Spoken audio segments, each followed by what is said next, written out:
até tem uma reportagem da Folha que amarra bem o que a gente está falando desde ontem, né? Pelo fato do Jordi ser o líder da oposição lá na Câmara, né?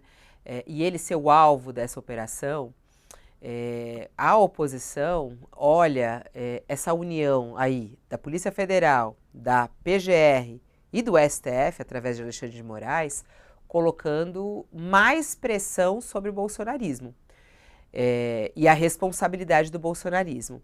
É algo, né, Otales, que de certa maneira fica evidente, né, diante do que aconteceu no 8 de janeiro e até das imagens. Quando a gente vê qualquer imagem do 8 de janeiro, as pessoas com a camiseta do Bolsonaro, com a bandeira do Brasil, enfim. Você acha que esse caso do Jordi ficou mais evidente, essa pressão sobre o bolsonarismo?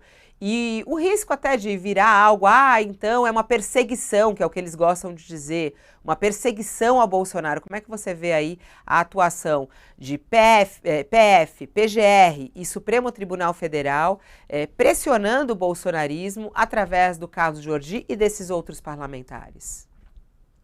Olha, eu acho que primeiro não há ainda uma denúncia contra o Jordi, mas o que a gravação mostra já na minha opinião, tem força de prova de que ele era o chefe desse sujeito com quem ele falou. Porque o sujeito pediu a ele, disse a ele que tinha poder para fechar tudo, entre aspas, e pedia a ele orientação sobre o que fazer. Você só pede orientação a quem é o seu comandante. Então, independentemente da resposta que o Jordi tenha dado, da orientação que o Jordi tenha dado, o fato é que ele era um orientador desse sujeito que é um sujeito que invadiu o Congresso e que fez tudo isso. Então, essa ligação é inevitável. Inevitável, o Jordi não vai poder evitar e vai levá-lo certamente a ser denunciado, na minha opinião, porque tem indícios fortes com força de prova, na minha opinião. Vamos esperar para ver, etc. e tal. Então, a primeira coisa é essa. Esses indícios fortes, com força de prova, é que estão deixando assustados o PL. E o PL está querendo fazer uma chantagem com Arthur Lira. Olha, Arthur Lira, você comanda o Centrão. Nós somos muito ligados ao Centrão e parte da sua força vem da força de ter o Centrão e ter a oposição votando junto com o Centrão contra o governo nas horas que você precisa. Se você não nos apoiar agora, e se o Centrão não nos apoiar agora, nós podemos largar vocês, e você não vai ter mais a mesma força. É uma chantagem que o PL está querendo fazer com o Arthur Lira, e o Arthur Lira tem está no outro lado do balcão pensando o seguinte: eu uso o PL, costumo usar o PL para esticar a corda com o governo. Que eu faço agora? Mantenho essa revolta do PL, tento usar mais essa revolta do PL para tirar mais benesses do governo ou largo o PL? O PL, evidentemente, o Congresso todo não está querendo embarcar na onda do PL, mas também não quer dar ao governo força excessiva, nem ao Supremo força excessiva. E o Supremo parece que está tendo uma força além do que o Congresso gostaria.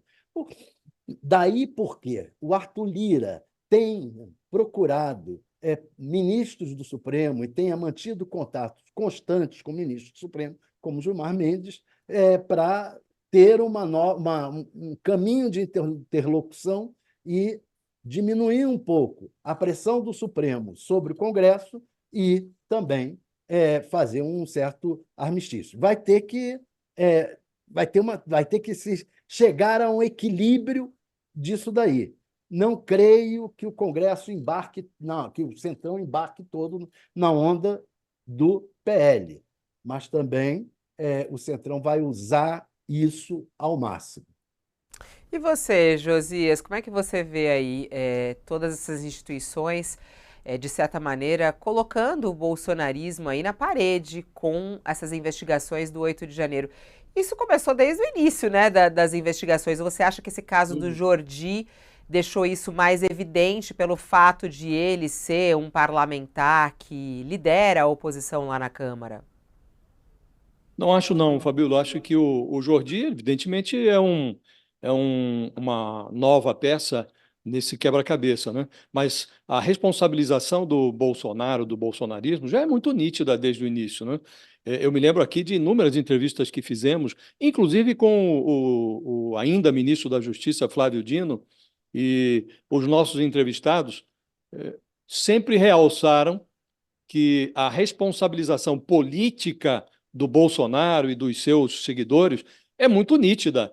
E disso ninguém tem dúvida, porque o movimento todo insuflado pelo Bolsonaro, os gestos do Bolsonaro, as atitudes do Bolsonaro, as agressões do Bolsonaro às instituições, o comportamento do Bolsonaro nos feriados de 7 de setembro, ele converteu uma data nacional do país numa data eleitoral. Ele injetou agressividade no pudim, ele fez o que pôde para subverter o processo eleitoral. Então, não tem dúvida de que ele fomentou os acampamentos que se formaram nas portas dos quartéis e agiu junto à cúpula militar para que aqueles acampamentos não fossem desmobilizados, e todo esse caldo desagou no 8 de janeiro. Então, não há dúvida quanto à responsabilização política do Bolsonaro.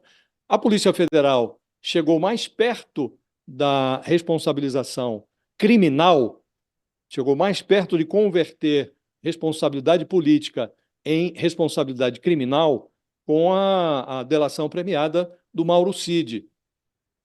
Nós já divulgamos aqui, o Aguirre Talento já nos trouxe detalhes dessa delação, e o subprocurador-geral Carlos Frederico jogou um balde de água fria nessa investigação quando disse que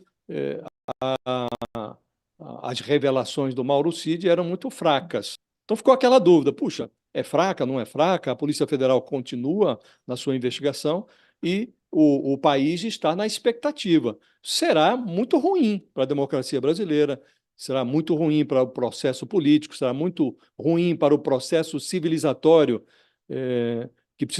a que precisa ser submetido o Brasil, se o Bolsonaro não for responsabilizado. Depois de tudo o que ele fez, não só neste caso, mas em vários outros, a tentativa de roubo de joias, a falsificação de cartões de vacina, o número de crimes cometidos pelo Bolsonaro é impressionante. E será muito, muito. O Brasil se converterá numa republiqueta de bananas se desse processo todo resultar a impunidade do Bolsonaro e dos seus correligionários, sobretudo esses que têm mandato, né? Pessoas que foram eleitas para representar a sociedade no Congresso Nacional e que utilizaram o mandato para subverter a democracia brasileira. Então, essa gente precisa ser punida. E vai ser muito frustrante, Fabiola, se essa punição não vier. Então, o que se espera é que ela venha. E o que se espera é que a Polícia Federal, agora conduzida por pessoas indicadas pelo novo governo, não está mais sob a influência do governo Bolsonaro. A Procuradoria-Geral da República também está sob nova administração. Então, o que se espera é que essa movimentação resulte na punição dos responsáveis pelo 8 de janeiro, dos menos importantes aos mais relevantes, a começar do Bolsonaro.